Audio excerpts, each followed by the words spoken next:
why do we consider this waking state to be real? This is a common question, and not many can accept that the waking state is also another dream. Clarification on this would be nice. Yes, this is a very, very important topic. To understand why we consider this waking state to be real, it would be useful to consider why dream seems to be real so long as we are dreaming. Once we wake up from a dream, we then say, oh, it was just a dream, and we are able to recognize that it was just our own mental fabrication. But all the things we saw and heard and everything that we experienced in the dream was just our own mental fabrication. There was the world we were seeing was not existing outside. So if we understand why dream seems to be real, so long as we're dreaming, but ceases to seem real when we cease to dream, that particular dream, that will throw a lot of light on why our present state seems to be real.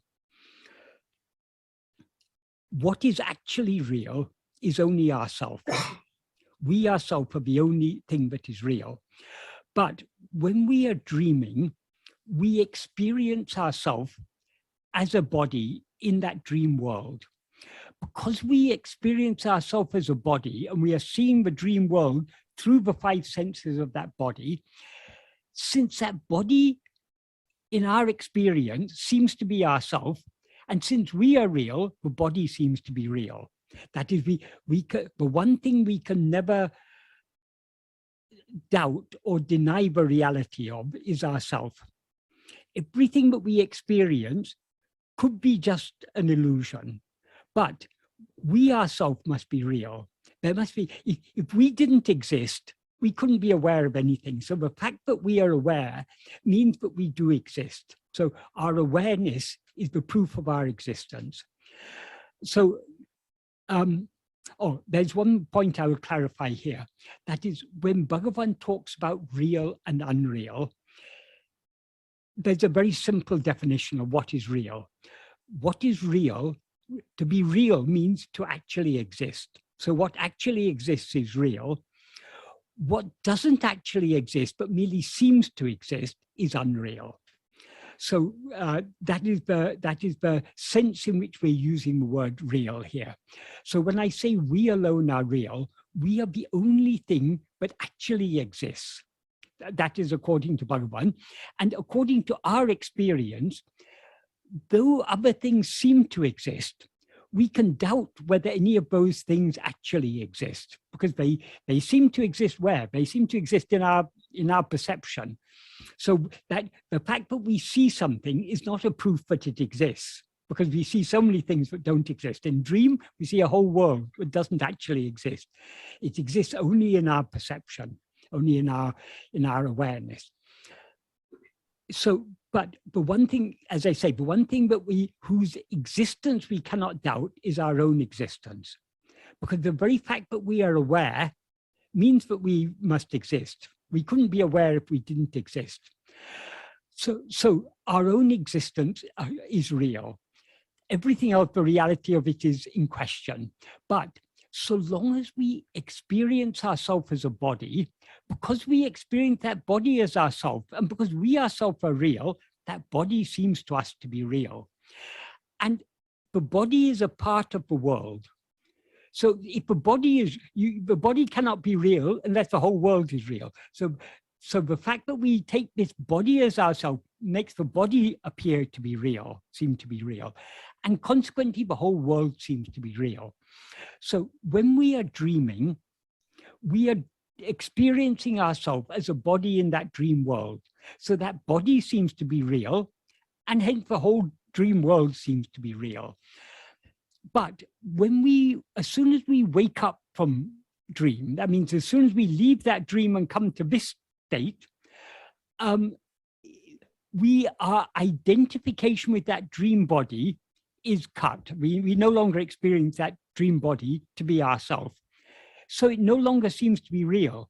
This is why as soon as we wake up from a dream, we're immediately able to recognize, oh, it was just a dream. It wasn't real. It was just in my own mind. But so long as we were dreaming, it seemed very real. Sometimes in dream, for example, we experience things and we may think, oh, this is not possible. I can't. For example, in dream, we may be flying. And we think to ourselves, no, this can't be real because this must be just a dream because I can't really fly. But it seems so real. Then we think to ourselves, oh, maybe I can fly, but I just wasn't aware of it before because it's so easy to fly. And then we think, oh, I hope I don't forget how to fly. Now I'm able to fly, I shouldn't forget this. So however improbable the situation is in dream, and however much the thought may occur to us, oh, this is just a dream, but the experience is so real that the reality, the seeming reality of the experience overrides all our reasoning, but this can't be real.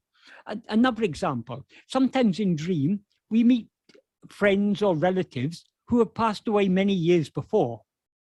And we may be surprised. Oh, my father passed away so long before, and here he is, he's talking to me. But to us, it seems so real, but that person is there and talking to us.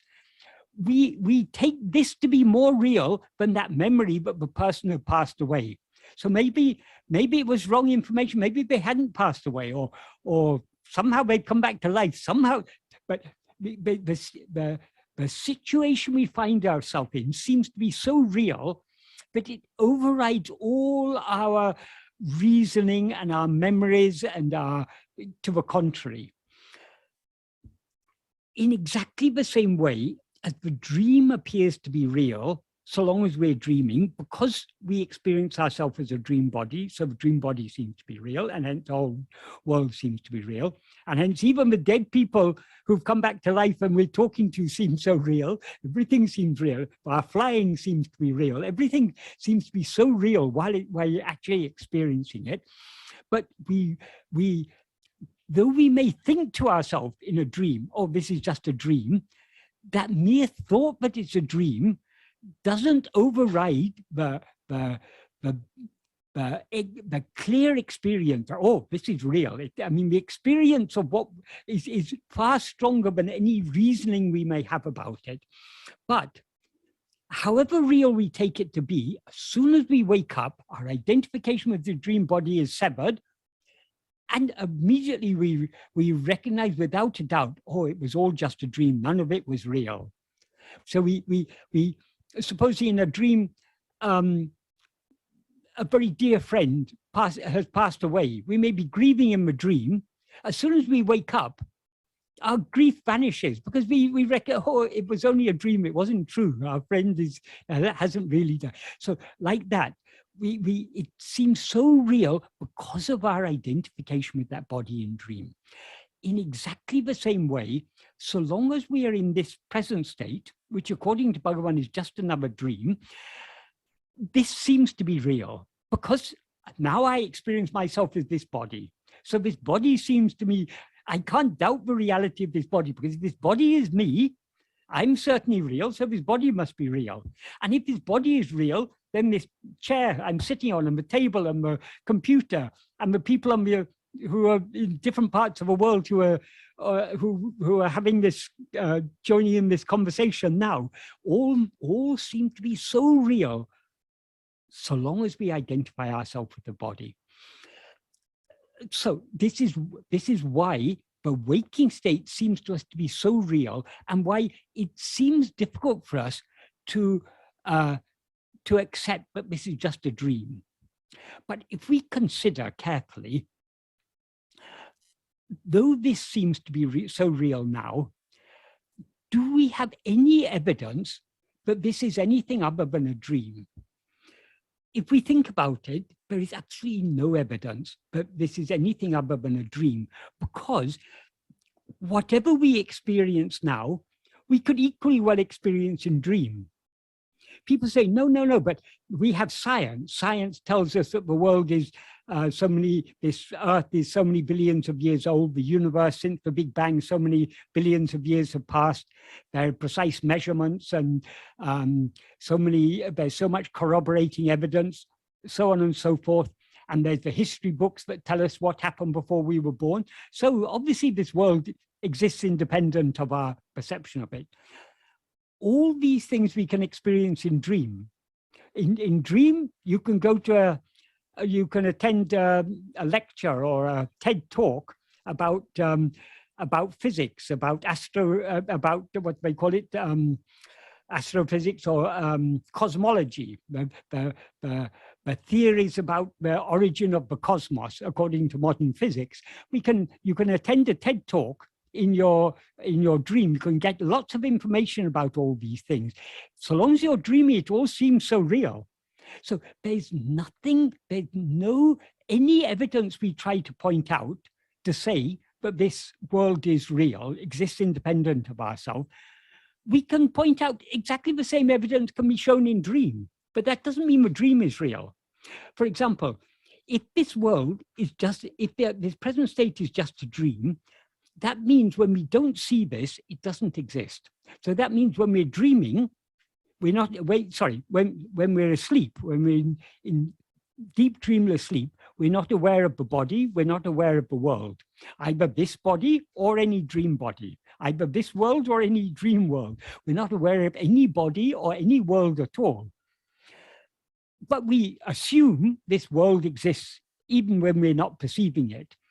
And if someone questions us, we'll say, no, I may not have been perceiving the world, but when I come back to waking state and I ask others, they will tell me, yes, the world existed. We saw your body lying on the bed while you were sleeping. There were so many things happening in the morning. We can pick up a newspaper or open and turn on the television. We can see the news and we can find out that there was such and such a thing happened in the middle of last night. All this seems to us to be evidence that the world existed when we were asleep. But if you ask anyone in a dream, did this world exist when I was asleep? They will give you exactly the same assurance that people in this state will give. If you turn on the news, the television, or look in your PC or open a newspaper in a dream, it will give you the same evidence that you can get now. So that if we consider it critically, there is nothing about our present state that is evidence, that is adequate evidence, that is true evidence, that this is anything but a dream. If whatever evidence we may try and point out, we should consider to ourselves, could we experience that in dream? Obviously we could. We can experience anything in dream. So there's no evidence that this is anything other than a dream. So in the absence of any evidence, should we believe something? Obviously not. Then people say, oh, but if you believe that this is a dream, why shouldn't I believe that it's not a dream? Isn't that equally reasonable? No, it is not, because if you say this is a dream, you are saying there's no world existing outside the mind. There's no world that exists independent of your perception of it. So by saying this is a dream, you are not making any claims that are not reasonable. Yes, the world may not exist, but I see it. Exactly the same in dream. The world we see in a dream doesn't exist, but we see it. So all we can say about this world is that it seems to exist. We cannot say that it actually exists. But if we say this is not a dream, this is some state superior to a dream, this is more real than a dream, because this world exists even when I don't see it, we are then making a claim for which we have no evidence. There is no more evidence that this world exists when we don't see it than that the dream world exists when we don't see it. As soon as we wake up from a dream, we recognize, oh, it was just a dream. That world had no existence independent of my perception of it. If we met a friend in our dream last night, we don't go meet the friend and say, oh, that was a very nice conversation we had in my dream. Did you enjoy that conversation? No, we know that the friend we saw in our dream It was just in our own mind that we were having that conversation with a friend. That friend wouldn't have experienced what we experienced. So when we think of it critically, there's no evidence that this is anything but a dream. And if we claim this is something more than a dream, we are claiming that things exist for which we have no evidence. If we say this world exists independent of our perception of it, where is the evidence? The only evidence we have that this world exists is our perception of it. But our perception of it doesn't prove that it exists. All our perception proves is that to us it seems to exist.